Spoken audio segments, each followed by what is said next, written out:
Good afternoon and welcome back to Farming with Faith channel, Cheney Farms Excavation. So, well, since we had a little bit of a rain shower come through the last couple days, and it's really, how you say, just dampened the corn a little bit more than what I would like. So, I am spending this time catching up on jobs that don't have to be done anyway. So today I am, as you can see, I'm not in the cab of the combine.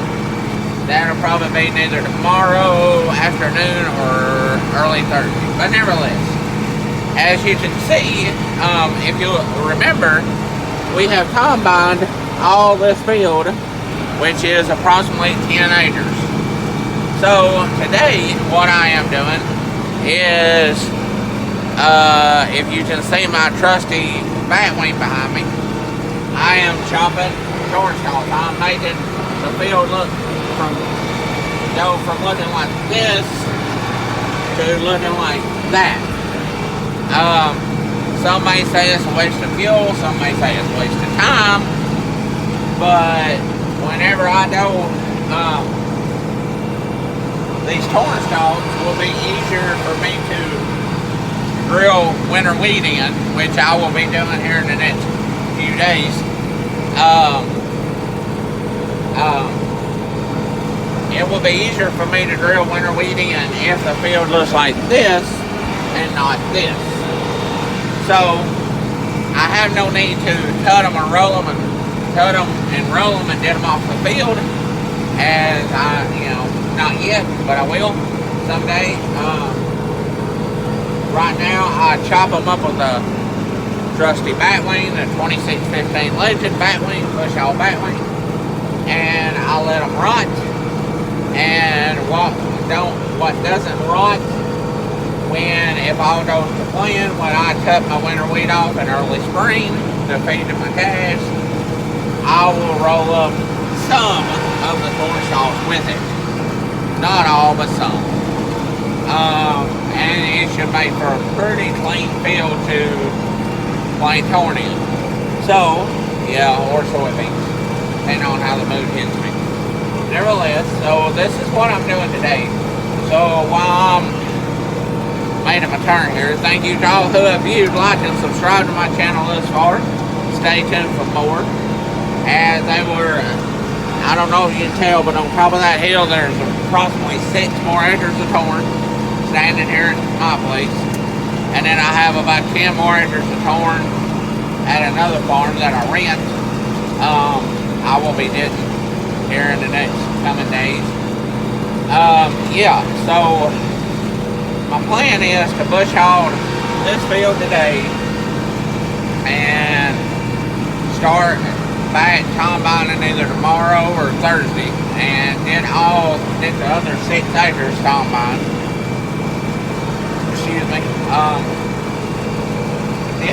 Get the rest of the corn stalks bush hog, and then get all my winter wheat drilled here and up there, here at my place, what I could cut off come spring with my winter wheat, and then drill the church in winter wheat, and that way I have more tonnage to cut off come spring for my calves, for the group of calves I'm going to be putting in come early spring. But nevertheless, so yeah, ride with me here for a little bit.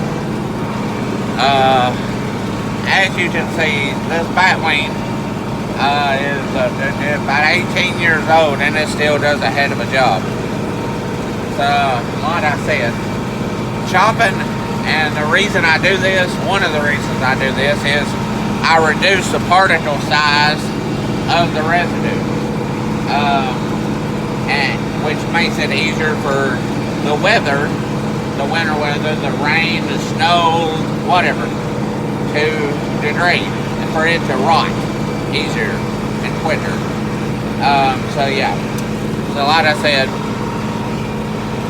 and plus it really adds, in my opinion, it makes the cornfield prettier.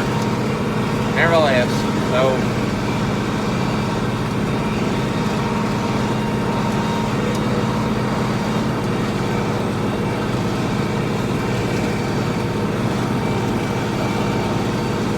leave my back glass shut because you wouldn't believe the torn tubs and pieces of everything, pieces of residue that would hit you in the back of the head.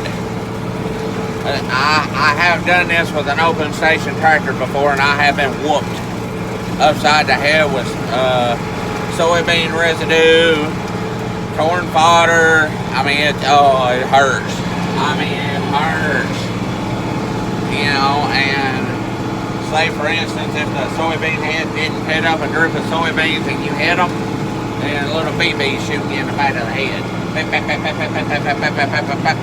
And you're like, ow, ow, ow, ow, ow, ow. Never lives. So anyway, yeah, that's my little rant for the day. So anyway, yeah.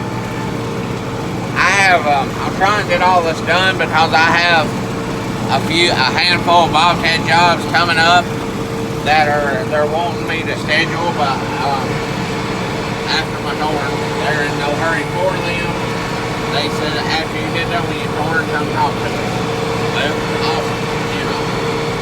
I went and done my 44th Bobcat job the other day, and you know, the other morning. It only took me about 30 minutes, so that's why I didn't get no video. But yeah.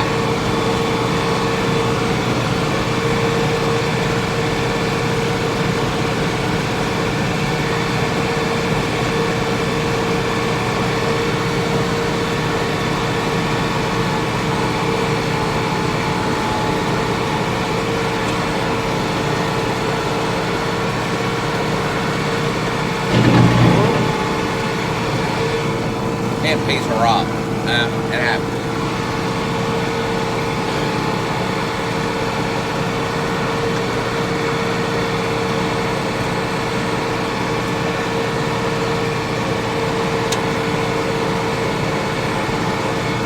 I'm having to wait on help to drive the tractor and drain cart at my other farm because I can't get my drain truck to the combine.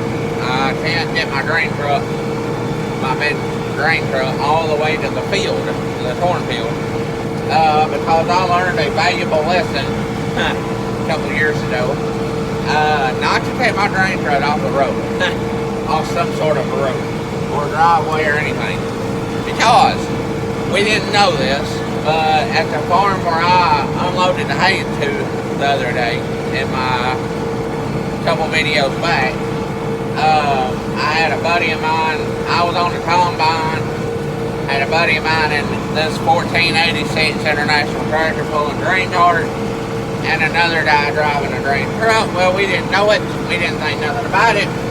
Drain truck just pulled right out into the middle of the field, which was fine, up until we started loading. I was loaded on one side, the drain cart was loaded on another side, and it sunk. Yes, ladies and gentlemen, it sunk.